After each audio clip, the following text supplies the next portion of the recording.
Klebold had attended the prom with his date, Robyn Anderson. Investigators believe Klebold may have had keys to enter other parts of the school, and so the opportunity was there on prom night. But Jefferson County Sheriff's Department Division Chief John Kickbush tells News 4 that they have found nothing to indicate that the bombs were brought into the school on prom night. He says it appears all the bombs were brought into Columbine on Tuesday, April 20th, the day of the shootings. Robyn was born in Colorado in 1981. She lived in Denver for a short time and then moved to Littleton in 1995. She attended Ken Carl Middle School for a year before going to Columbine High. Robyn was a very close friend with Dylan, and she kind of knew Eric from brief interactions with him around the school. During the tail end of 1998, Robyn, Eric, and Dylan went to the Tanner Gun Show, and Robyn bought the boys shotguns and a high-point 9mm rifle from unlicensed sellers while they were there. Dylan bought the Tech DC-9 from a man named Mark Maines.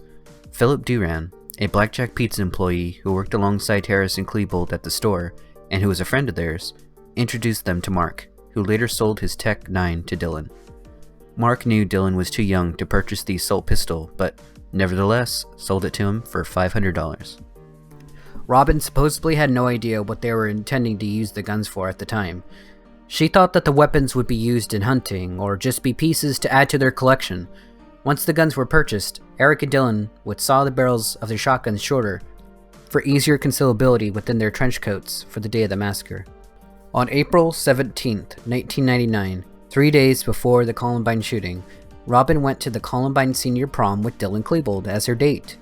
She discussed with her friends that she really wanted to bring him to the prom with her, despite Dylan initially refusing to go. Nothing seemed out of the ordinary with Dylan on that day, according to her. Now there's been some speculation regarding why she even decided to assist both the boys in buying the guns. One thing I think is plausible is that she had a crush on Dylan, and she wanted to let him know how much she cared about him by getting him something he really wanted, since he was unable to do it himself. Dylan must have let her know about his fascination with guns and that he really wanted them. Thus, the purchase of the firearms was made. She really wanted to get on his good side, and it would help explain why she would go to great lengths to please him to do something on this scale. On April 20th, 1999, Robyn was at school when the massacre began, but she was in the process of leaving school grounds to go get lunch with some friends. When she returned, however, the school was on lockdown and surrounded by police and SWAT members. She didn't come face to face with the boys during the shooting. After the massacre, authorities spoke to Robyn about her connection with the shooters. She told them every detail she remembered, including how she was unaware of what they intended to do with the guns, how the boys got the guns, and so on. Due to her cooperation in the matter, there was no charges brought against her.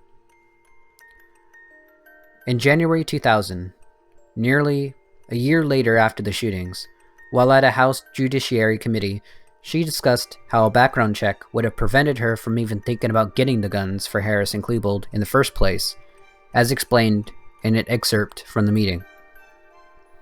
Eric Harris and Dylan Klebold had gone to the Tanner Gun Show on Saturday, and they took me back with them on Sunday. I remember this as being in November or December of 1998. When Eric and Dylan had gone the previous day, a dealer told them that they needed to bring someone back who was 18. They were both 17 at the time. This was a private dealer, not a licensed dealer. While we were walking around, Eric and Dylan kept asking sellers if they were private or licensed. They wanted to buy their guns from someone who was private and not licensed because there would be no paperwork or background check. At one point, Eric was interested in a gun from a licensed dealer. The dealer asked me if I would fill out some paperwork, and I said no. I didn't feel comfortable with that. I didn't want to put my name on something that I wasn't going to have control of. They bought guns from 3 sellers. They were all private.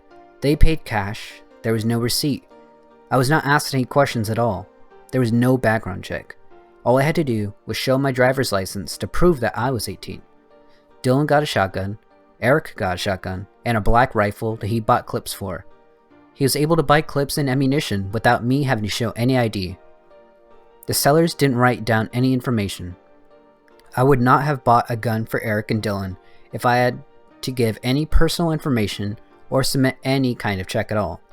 I think it was clear to the sellers that the guns were for Eric and Dylan. They were the ones asking all the questions and handling the guns. I had no idea of what they were going to eventually do with the guns. When I look back at it, I think I was kind of naive.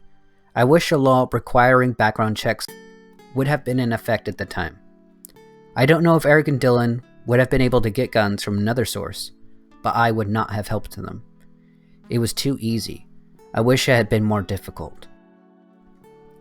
In more recent years, I believe Robyn may have had some brief public appearances here and there regarding the shooting. The level of her involvement in the matter is still debatable, as some people feel that she isn't telling all that she knows. It's mostly speculation at this point. I believe that she may have thought that they were just young teens who wanted guns because they thought they were cool. Besides her speaking out about how she would prefer stricter gun laws at the House Committee back in 2000, Robyn had mostly been off the grid, mostly keeping to herself and her close friends. She's married now with children of her own and seems to be content with the life that she has now.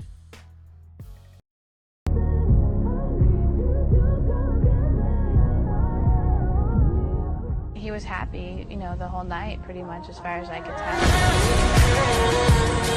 tell.